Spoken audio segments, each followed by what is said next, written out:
ertalabdan to kechgacha na oqibatni, na ibodatni, na savob ish xayolingda yo'q. Simu zar yig'ish bilan ovorasan. Oqibatni ham yig'ishtirib qo'yding. Farzand tarbiyasini ham yig'ishtirding, ibodatni ham yig'ishtirding, simu zar yig'ish ovorasidasan.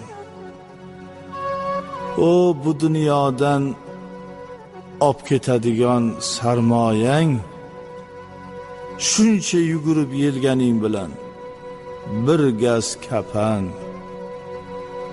U bir gaz kapan ham Alloh nasib etsa bo'ladi, nasib etmasa bekapan ham ketib qolasan.